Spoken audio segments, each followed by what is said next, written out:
Эмне үчүн жашоодо көп учурда мыкты окугандар жана акылдуу адамдар чоң ийгилик жарата албай калышат. Ал эми орточо окуган же такыр эле сабакта ийгилик жарата албагандар эң кыйын ишкер же бай адам болуп чыга келишүүдө. Биринчиси — туннелдик ой жүгүртүү. Бүгүнкү күндө ийгиликтүү болуш үчүн жашоонун мыйзамдарына бышкан жана аны билген адам болуу керек. Жалаң бешке окугандардын көбү алдына тапшырма коюп, анан ага кантип жетүү керектиги тууралуу коридор түзүп алышат жана ошону менен кетишет. Муну туннелдик ой жүгүртүү деп коебуз. Ал эми мурдагы 2 же 3 окугандар кантип жагдайдан чыгууну мыкты өздөштүргөн болот.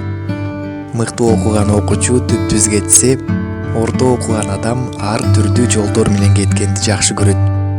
Экинчи, алдыга чыгууга тоскоол боло турган перфекционизм. Түбөлүк отличник же отличница болгусу келгендердин эң чоң тоскоолдугу бул иштин майын чыгара жасоосу же болбосо психологиянын тили менен айтканда перфекционизм. Баарын жакшы кылам деп отура берген акылдуулар идеалга умтулуп жатып жашоодо көп мүмкүндүктөрдү колдон чыгарып жиберет. Перфекционист ката кетирип жатам деген жерлерди көпчүлүк адамдар байкабай деле калышат. Андан калса идеалга умтула берүү жан дүйнөдө коркунучту пайда кылат. Ал эми коркунуч болсо жашоого тоскоолдук жаратат. Үчүнчү, тобокелдикке баруудан коркушат. Мыкты окуп бүткөндөр ашыкча бир кадам таштагандан корккон адамдар болот. Алар көп учурда тобокелге барышпайт. Эгерде тобокелдик кылышса, майда чүйдө нерсени гана жасай алышат. Төртүнчү, мүмкүндүктү колдон чыгарып жиберишет. Ийгиликтүү адамдардын кантип ийгиликке жеткени тууралуу китептерди окудуңуз беле?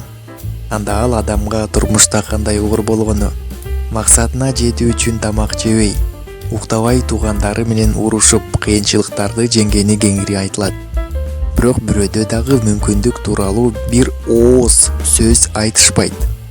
Чыны менен аларда ийгиликтүү тааныштар, туугандар, акча утуп алуулар, өз убагында катуу колдоп жардам берген адамдар сыяктуу мүмкүндүктөр болгон. Бирок алар тууралуу айтылбайт. Жакшы окуган адамдардын көбү ийгиликтүү тааныш тамырын, жакындарын, жардам бергиси келген адамдарга кайрылбай, тартынып жатып мүмкүндүктөрдү колдон чыгарышат. Бешинчи, алар консерватор болушат.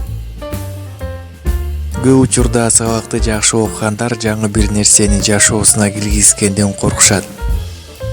Анткени өзгөрүү алардын жашоосуна башка бир нерсе алып келет деп качышат. Эмне үчүн азыр дүйнө башкача өзгөрүп жатат?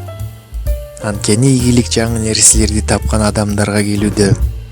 Ошондуктан кызыл диплом менен алтын медаль жашоого ийгилик жаратууга тоскоол болбостон, тескерисинче жол ачыш үчүн психологиялык жактан дагы иштөө зарыл экенин, жашоого реалдуу көз караш менен кароо да керек экенин билгениңиз жөн.